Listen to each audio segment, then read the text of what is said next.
morning. Namaste.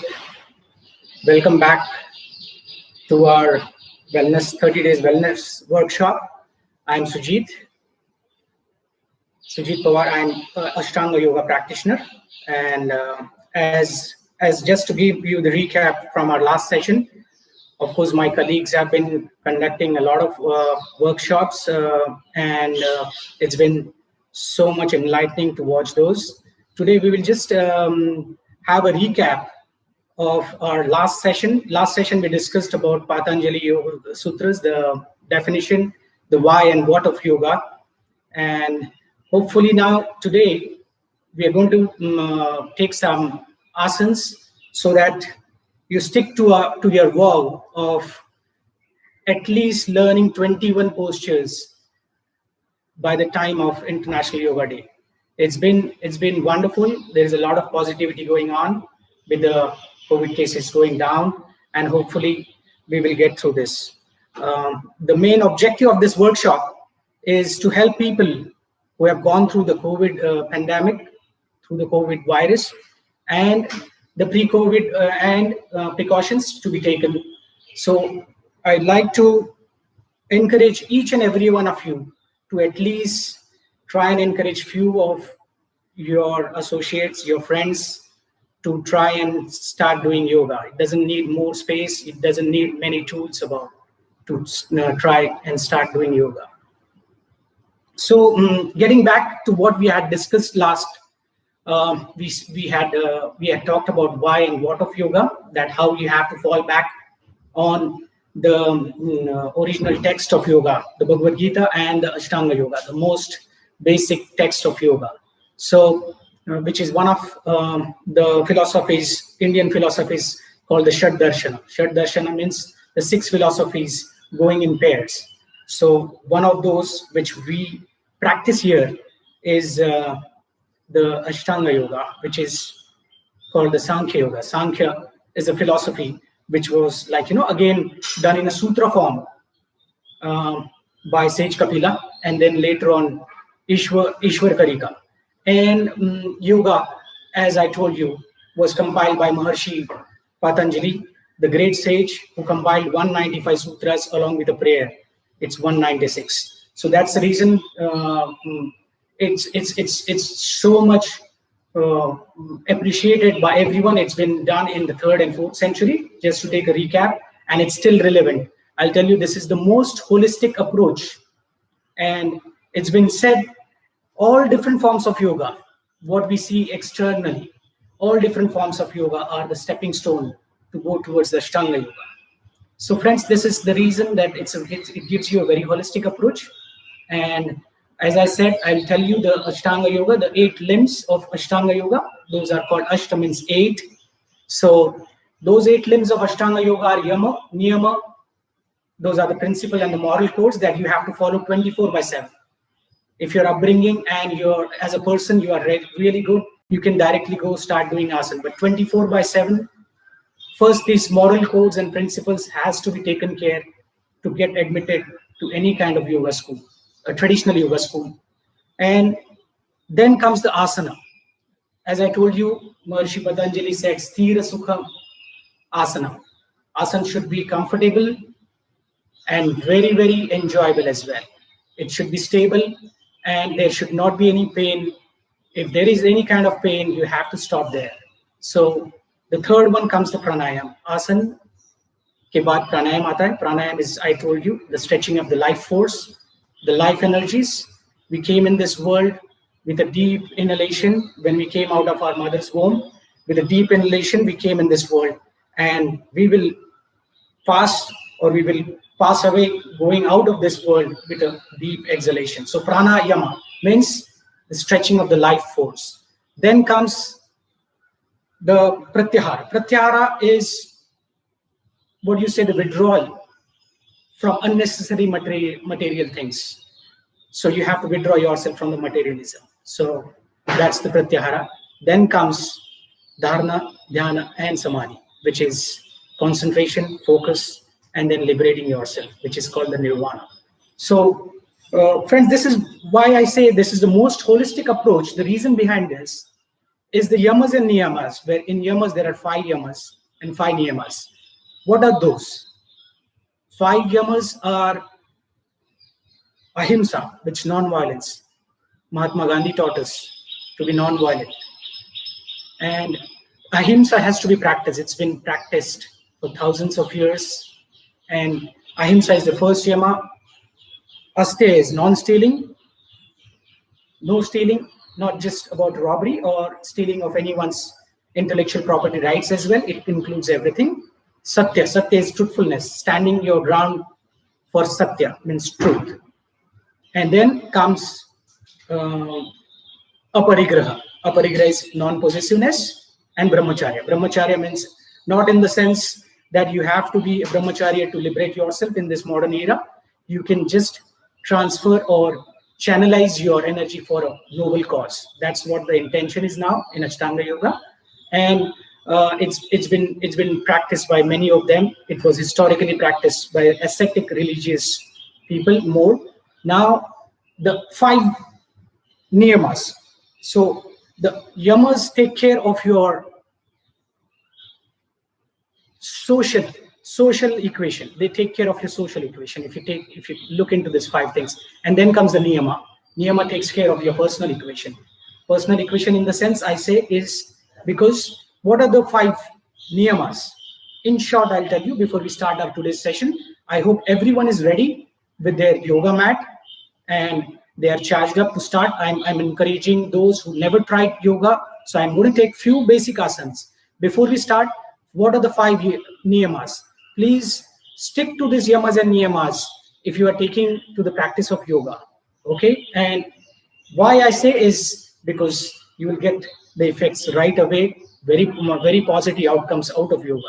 So you have to be in that zone and in that mentality with a positive and open approach. So what are the niyamas? Niyamas is saucha. Saucha means what you follow every day, regardless of doing yoga, is cleanliness. Cleanliness of thoughts, cleanliness of your body and mind. Then comes santosha. Santosha, try to remain content.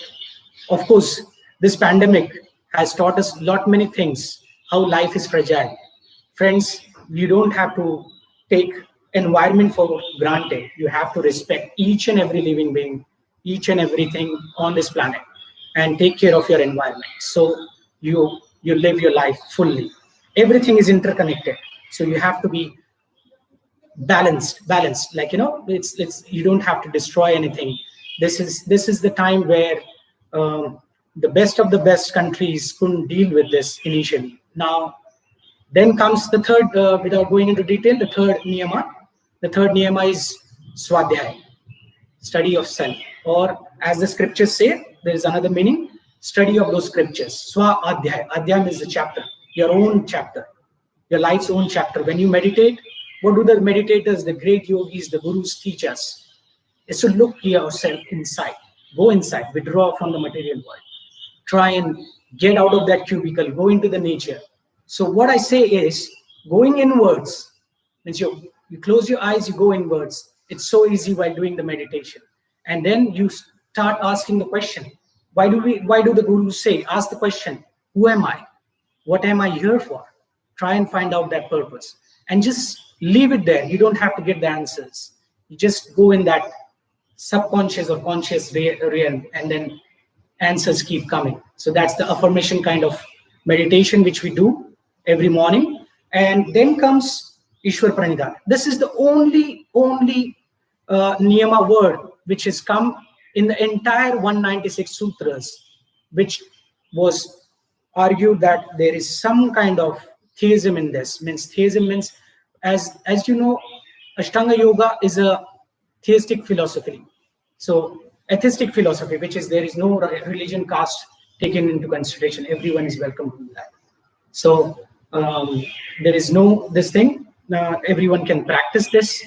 So Ishwar Pranidhan actually created a lot of misinterpretation. Ishwar Pranidhan is, you can just look up to your guru or a deity, and you cannot just mix up, like, it is a religious kind of text. And then comes the fourth this thing, which is I forgot. Let me just recall. Ishwar Pranidhan. Tapa. Tapa is what you have to sacrifice all things to achieve. Great yogis have to sacrifice great things. What we have this text today, it's just because of their sacrifice that we have a better health. Yogis get a better health and they live in consciousness. So friends, let's begin. I hope you're ready with your today's this thing, and you have taken your vow. I'll let you get with 21 postures at least by the 21st International Yoga Day. Our colleagues and everyone has taken a lot of effort. Here, my organizers have taken a lot of effort, and we are volunteering this for a special cause for all those who are having stress and anxiety. I would again say, try yoga. You don't need to go out. You just need a small space, a yoga mat. This is my studio, but you just need a small space with a yoga mat, and you are started. So let's start today's session. I'll show you a few basic asanas. We'll do the standing asanas, because what I recommend is that standing asanas give that strength and stability to go into different postures. It actually creates a lot of sense of balance. It strengthens your leg muscles, so you can do some advanced or intermediate asanas as you progress. So standing asanas are recommended for the beginners one, as well as the intermediate to start with. So let's start today's session with a little bit of warm-up. Then I'll show you a few asanas. As we take other sessions over the month, I'll try and see to add a few more new asanas. I just have a request to you because of the time constraints, because my colleagues have to take their workshop as well. What I have a request is, next time when you come, just 10 minutes come earlier and start doing your warm-up thing, so I can teach you more asanas. So by the time this workshop gets over, you can at least say. And I'll tell you one thing, it's not about postures, doing great complicated postures. Just doing 20 minutes of yoga asanas every day. I'm telling this for the beginners. Of course, the intermediate and the advanced guys are teaching yoga and encouraging all the people. As I see my colleagues, they are so much involved, just like the doctors, So apart from pranayama and meditation, you have to start with asana, So as this session goes on, I'll just try and add a few asanas. So let's get started, friends. Okay, first the warm-up.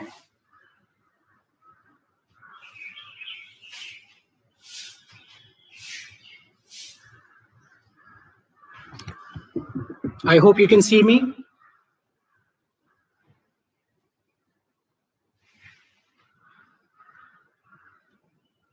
So first the warm-up, sir. What you can do is, sunlight coming, so I have to take it. So first one is, you have to align the energies. As I told you, you have to align your energies, you align your spine.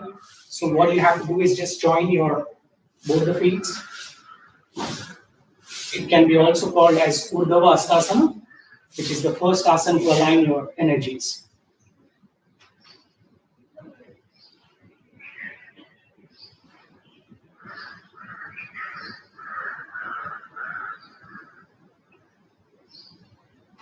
Stay there, gaze in the front.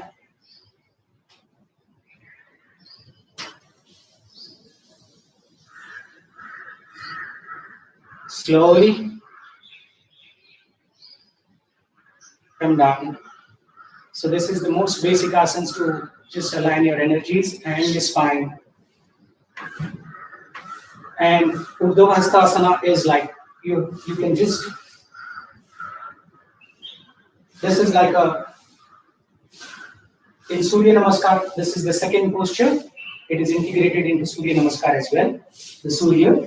So first, again, you do this, repeat that, and just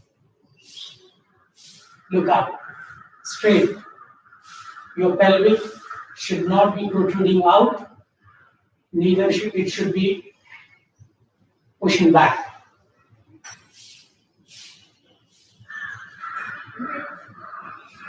Slowly come down. I hope you could see me properly. Let me adjust. Then, what I said is about the pelvic area. When you go in Urdhva Hastasana, this is the second posture in Surya Namaskar. So you just go like this and stay there. What you have to do is not to protrude your rib cage too much outside. Just stay there.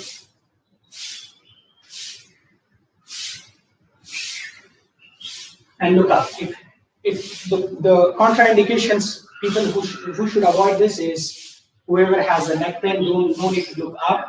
You can just look in the front. Now comes the Tadasana. Tadasana basically is also called the mountain pose. The way the mountain is strong and it's wide at the bottom. So put your feet a little bit apart, about the width of your waist, and just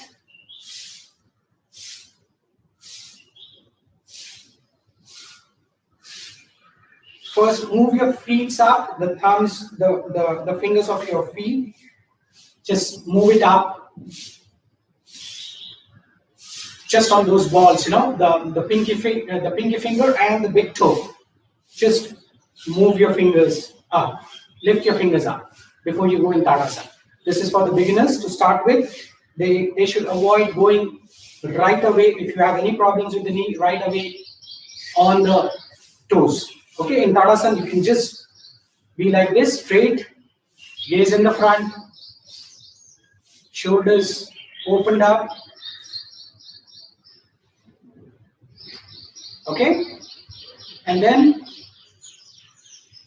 the second variation of Tadasana, you can just lock your hands, turn towards the sky, towards the roof, and slowly go lift your heels.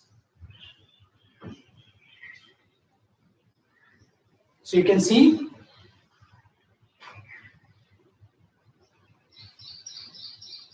go and lift your heels, stay there. If you can't balance, you can just come back and do it again.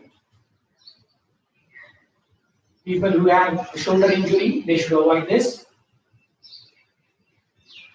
So Tadasana basically helps you to strengthen your leg muscles, the posterior chain, which is right from neck, back, hip, and the calf. This is very effective for any kind of sciatica pain.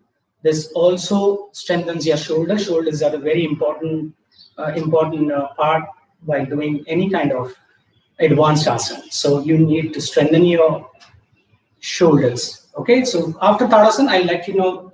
I'll try and teach you. The other third one is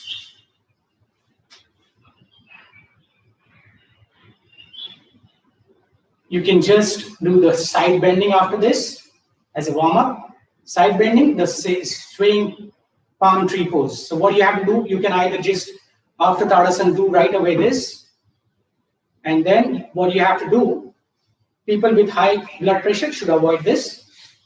People with any kind of hernia or any kind of heart problem should avoid this. This swaying palm tree pose helps you reduce the fats around your waist. Slowly exhale and go down. Stay there. Don't drop your neck. And then come back. Then on the other side, exhale. Feel the stretch in the left obliques. Come back.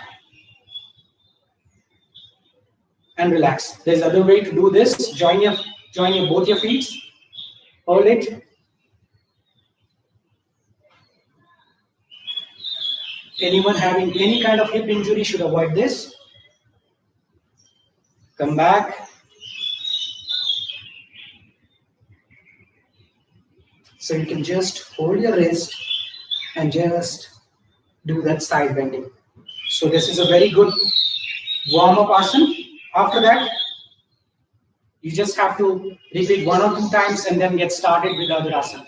Then you have to just swing your shoulders. Opening of your shoulders is important. Front and back. 3 to 5 circles to start with. So it opens up the shoulders so that there is no sprain or strain when you go into your protein state or supine state when you do those asanas on the floor. Then friends, we will try and take another asana. Is the simple one.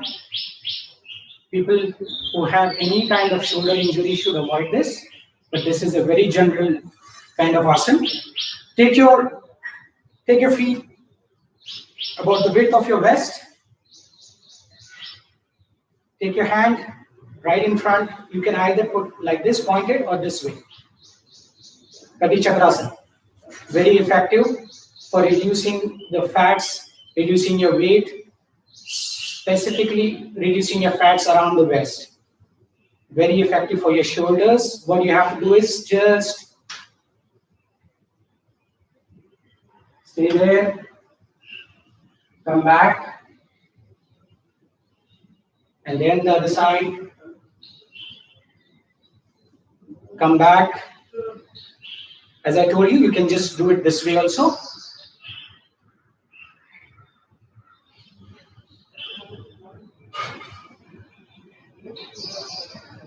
Okay, and then relax. Now friends, we will try and see the Pada Hastasana or Pada Angustasana.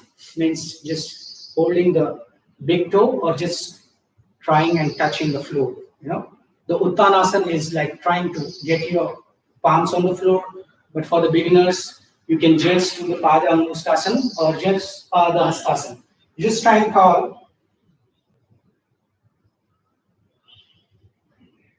Feet joined.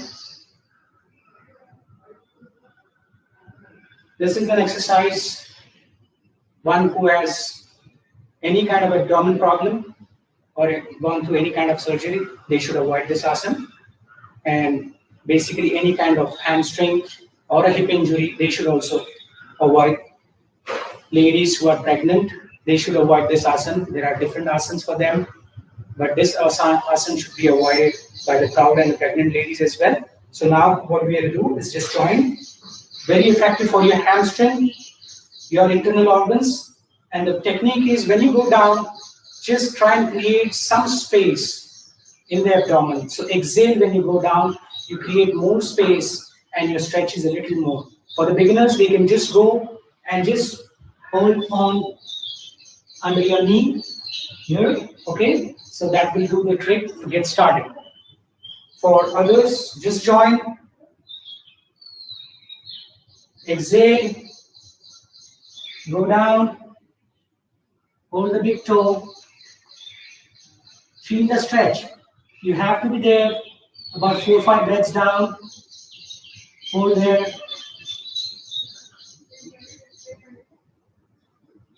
For any asana to be effective, you have to stay there 20 seconds minimum. Feel the stretch in the lower spine, the lower back, the hamstring and your hip. The glute. This is Pada Angustasana. Open your arms so that chest is elongated, your respiratory system is taken care as well. So what you can do for the beginners, I'll show it again. Just see that you're not just, you have to hold your knee properly straight, okay? There should be some strength in the knee. Then just go. You can just go this way for the beginners. Touch your palms under the knees and just slightly upturn. Okay, you can look down also if you have any kind of neck problem. Then inhale, open up your arms to the sky and relax. So friends, these are the few asanas. I've shown you Pada Angustasana today or Uttanasana. Uttanasana, the stretch is more. You can just put the entire palms on the floor. So this strengthens your leg muscles, the abdomen, and the effects are very good. Now, friends, as we go through our sessions over the month, I'll try and add a few more asanas. Now, what we can do is we'll do a few minutes of pranayama. You can just do this kind of warm-up before any kind of logging into any kind of session. Whenever my colleagues are taking a session of asanas, you can just do 10 minutes of this thing so they can also carry on with some new asanas. So friends, let's try and do pranayama. Pranayama is that it should be done after asana to be more effective. You can do directly, but to be more effective, just do your 15 to 20 minutes of asana practice will help you a lot. It will keep you rejuvenated for the whole day. Your mindset will be positive. And basically, you will be energized. Like all other forms of exercises, you tend to lose or sap your energy as you reach the midday. So now you can do just 20 minutes for people who are very busy with their schedules. But now with work from home, people can just work out from home. You just don't need any kind of equipment or tools to start with, as I said. Now let's do this thing about pranayama. Okay, few pranayama techniques so that the oxygen intake is taken inside to the lungs, to every corner of the alleviates. Okay, so friends, let's do a few techniques of pranayama, and I just want to check whether the visibility is proper. So I'll just adjust the camera and I'll sit down and show you.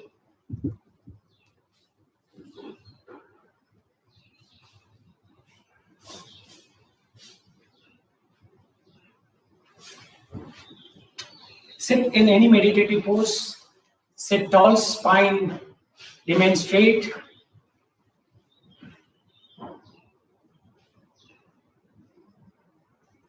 One or two breaths, deep breathing, inhale and exhale.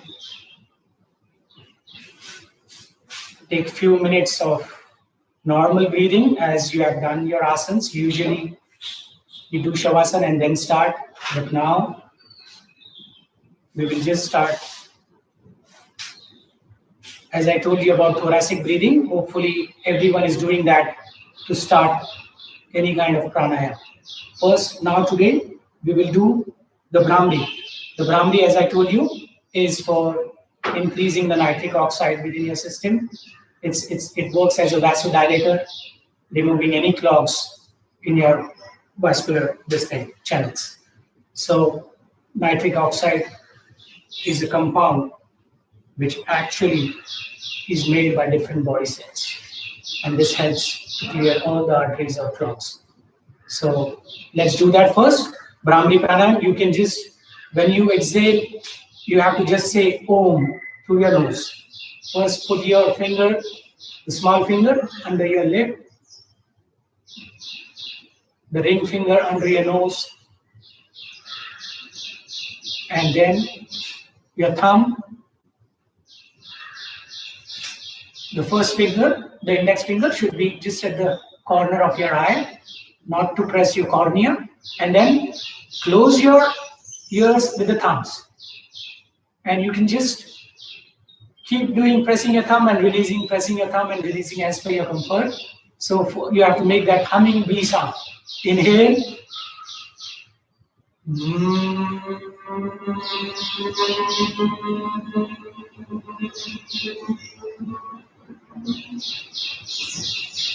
Inhale.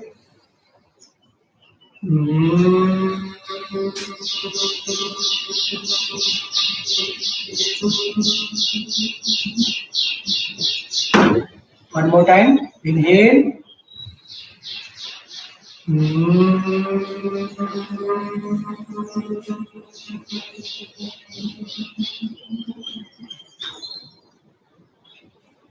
So friends, this is Brahmi Pranayama. Apart from doing the Om chanting, where you have to taper your sound at the end, just like a church bell, which tapers at the end, church or the temple bell, tapering sound, just stress on more, creates nitric oxide.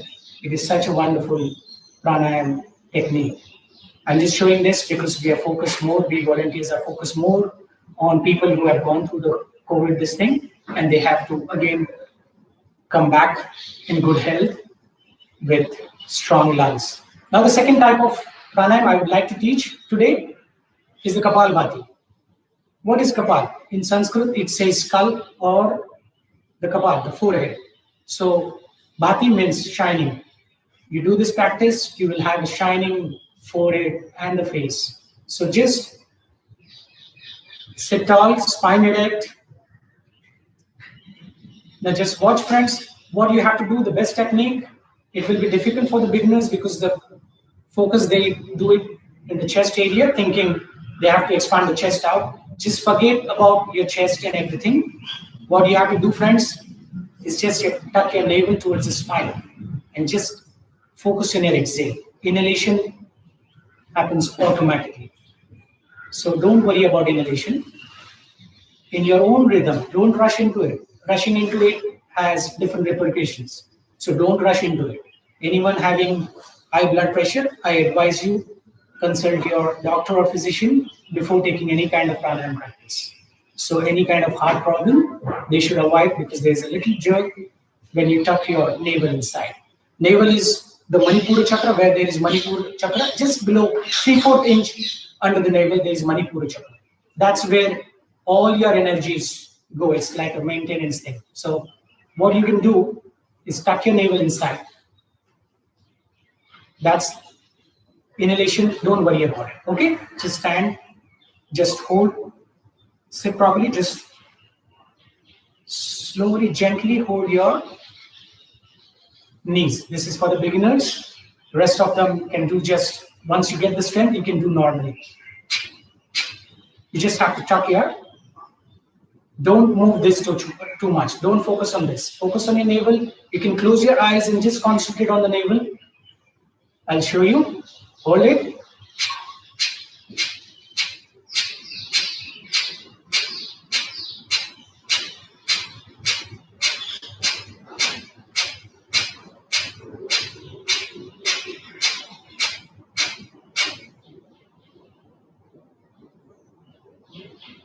Palms facing up on your knees.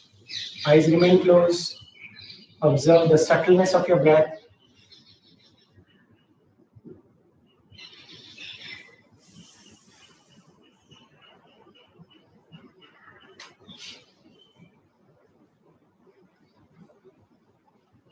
So whoever does his asana very religiously and effectively, they would come to know during pranayama how the breathing gets shallow, because your body, each and every cells get oxygenated during pranayama. So just observe the subtleness of the breath once you do few strokes.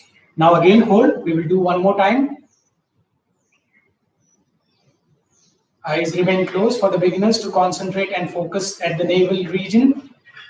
Exhale, inhalation happens automatically.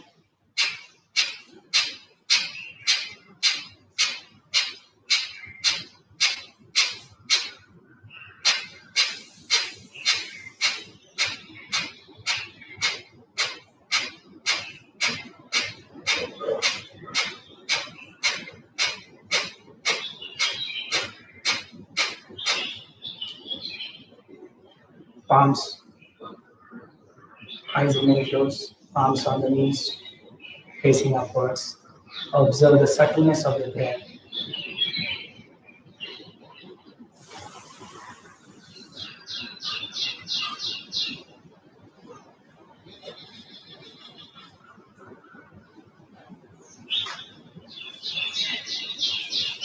So friends, I'll try and give you a few more techniques which I have learned from my gurus. They will rejuvenate your life for the whole day and make you healthy and happy. The reason behind that, you have to have your respiratory system very nice during these days. So I'm not encouraging for people just going through the COVID thing. It is a must practice where our ancient tradition included in each and every day, everyone needs to do yoga. The best part is most of them are getting very much aware because of this pandemic. Friends, you have to at least take out 20 minutes and 5 minutes of pranayama and just see how your stress level goes down, your anxiety levels go down, and your health improves. You have a different mindset for the entire day. And before we try and take any kind of practice, always, just ask your physician. Whatever problems you have, just ask your physician or your yoga teacher or instructor before taking any kind of asana or pranayama. It's just not about asana or physical postures. There's a lot of science behind that. This takes care of entire 6-7 systems of your body: the circulatory, the respiratory, the neurological neuro this thing, and the fourth one is endocrine. Everything is taken care, and they are all coordinated with each other. So don't be surprised if you start feeling really blissed out after your session. This is a great thing to start. I'm really thankful to you people who have joined me today. You have a good day. You can contact me or on our FB page, where all my colleagues and my organization and my organizers, they will try and help you out if you need any kind of specific help in terms of yoga or any of those practice which my colleagues are teaching you. So you can click the button down, you can subscribe. And if you want to get in touch with me, I teach Ashtanga Yoga, Vinyasa Yoga, and Hatha Yoga here in my studio, 196 Yogic Vedic. That's the name of the yoga studio which I have attributed. 196 is a tribute to Maharishi Patanjali, so I have named it 196 Yogic Vedic.